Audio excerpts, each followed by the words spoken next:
Assalamu alaikum wa rahmatullahi wa barakatuh. How are you guys doing? Before we start the video, I think it's apt and right for me to emphasize the fact that now we have started the first 10 days of Dhul Hijjah, which are in fact the most important days of the Islamic calendar, to the extent where the Prophet Muhammad himself mentioned in a hadith, ما من أيام العمل الصالح خير فيهن من هذه الأيام العشر أو كما قال صلى الله عليه وسلم, that there are no days, in fact, that good deeds is better than performing good deeds in these days than these 10 days of Dhul Hijjah. They asked him, وَلَا الْجِهَادُ فِي سَبِيلِ اللَّهِ, not even jihad fi sabilillah? He said, not even jihad fi sabilillah, except for somebody who goes with his wealth and his health and doesn't come back with any of that.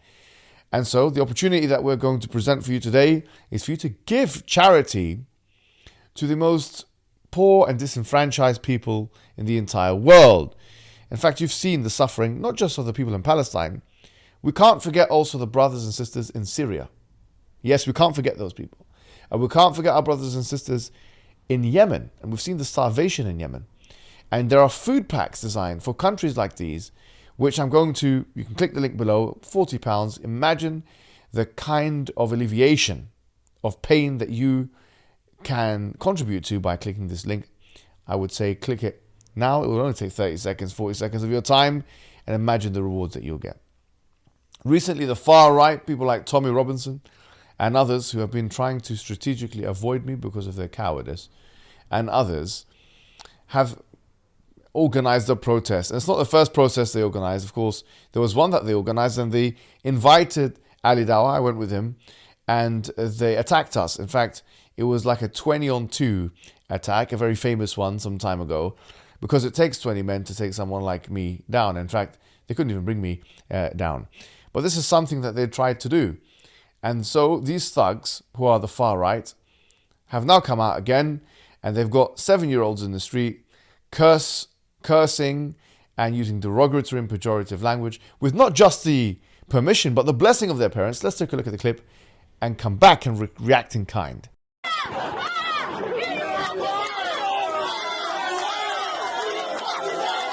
So there you have it, guys. I mean, you can see yourself. You've got kids in the streets, and I feel very sorry for them and sympathetic with their parents.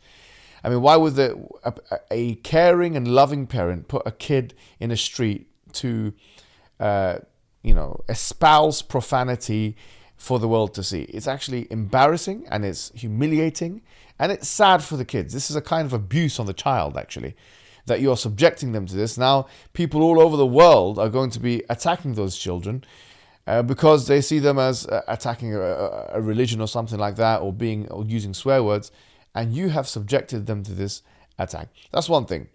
Then you have all these other chants that are happening, because these people, the far right, and this must be understood, are not just anti-Muslim. Okay? They're not just anti-Muslim. They've been anti-ethnic for the longest of time. There's videos of Tommy Robinson where he's walking around and saying he's upset with the aesthetic of London. What is of the aesthetic that you're upset with? Clearly, the major differential between then and now is a racial differential. It's not just a religious one. And you see with Tommy Robinson and his likes, people that corroborate and collaborate with him, people like David Atherton, who's got a face not even his mother would love. Let's take a look at this guy.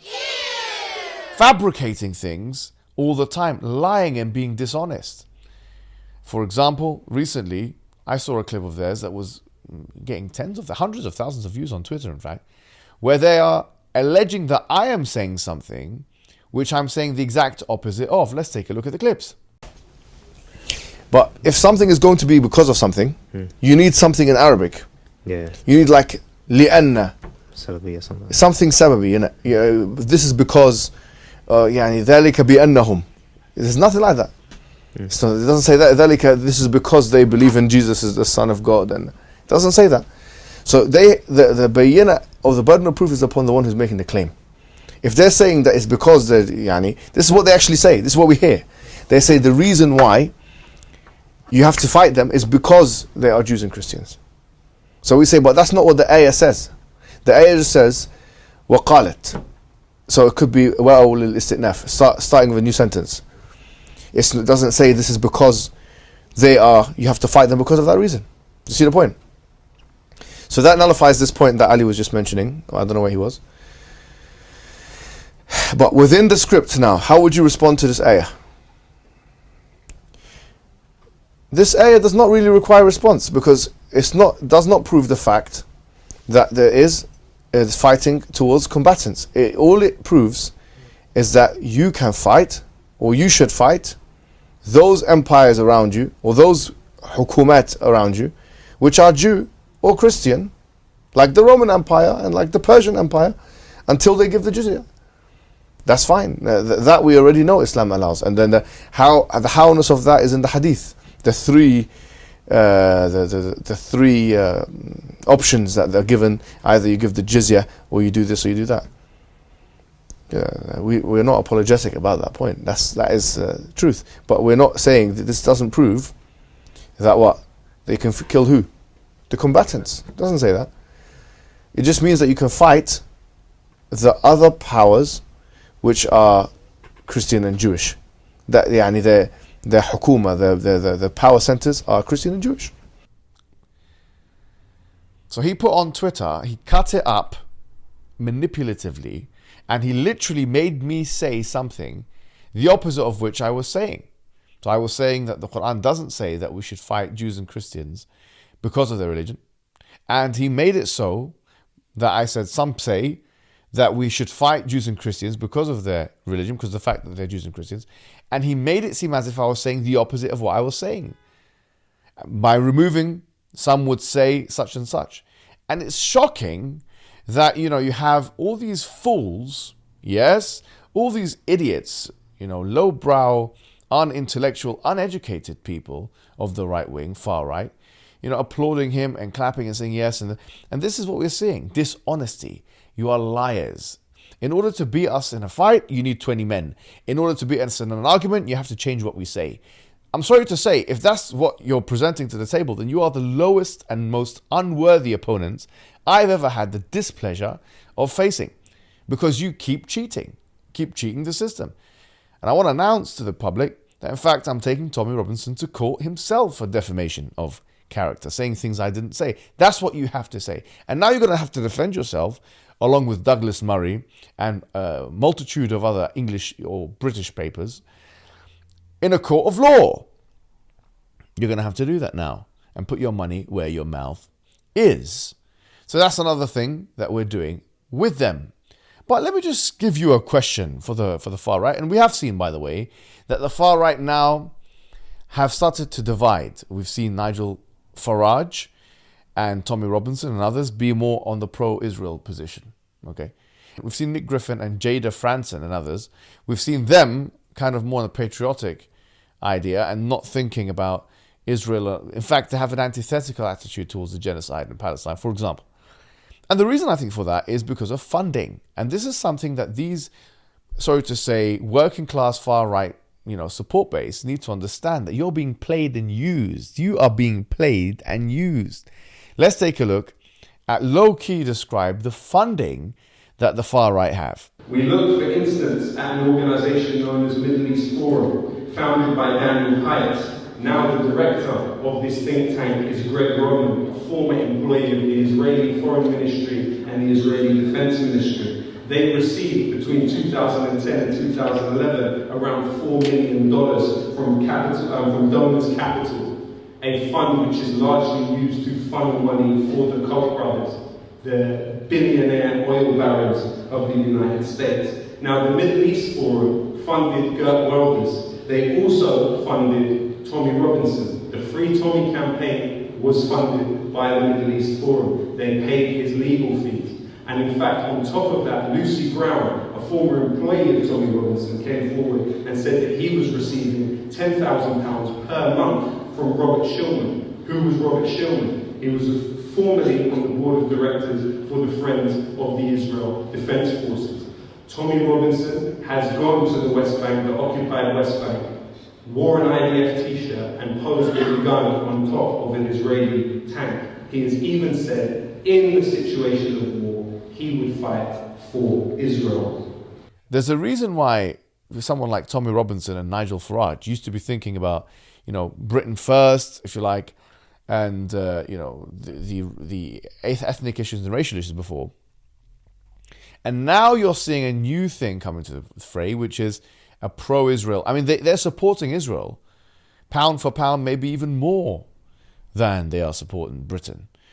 And a good explanation for that, for some people may argue, is because they're being paid money to do so. As we can see with what Loki said, that's a feasible inference to the best explanation. And these right-wing guys, who are working-class right-wing people, far right, they are falling for it and being used by the likes of Tommy Robinson, who's enjoying a very lavish lifestyle at their expense. And they're being embarrassed in front of the great population, where their own children now are looked at as uncouths in the streets, some uneducated ones. And this is the reality of the situation. And I always want to say one thing, and this is what I'll conclude with.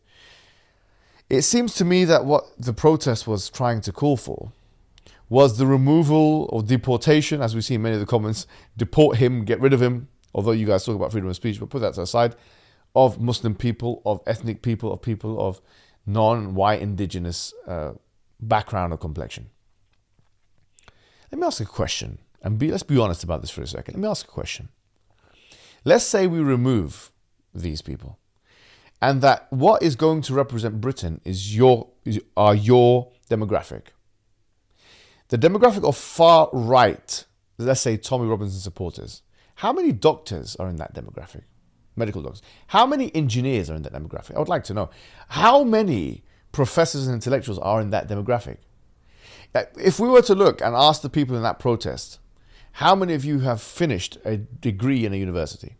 In fact, not to be facetious, but how many of you have even done GCSEs? Sorry to say. How many of you do you think they are? Do you think that demographic is capable of running a country? Let's be honest. The answer is a resounding no.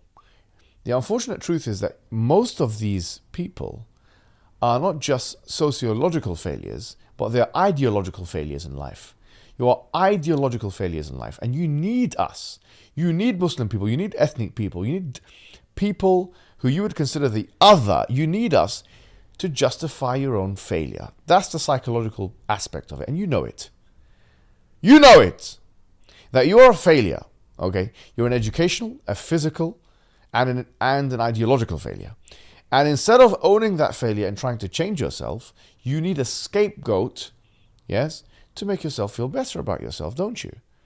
And that's why you have this unhealthy fixation and obsession with the Muslim community of Britain, with blacks and ethnics and Pakistanis and Indians or whatever it may be. That's why you have this unhealthy obsession. Because for the most part, it's not just them taking your jobs. It's them reminding you of your failure. Think about that. Wassalamu alaikum wa rahmatullahi wa barakatuh.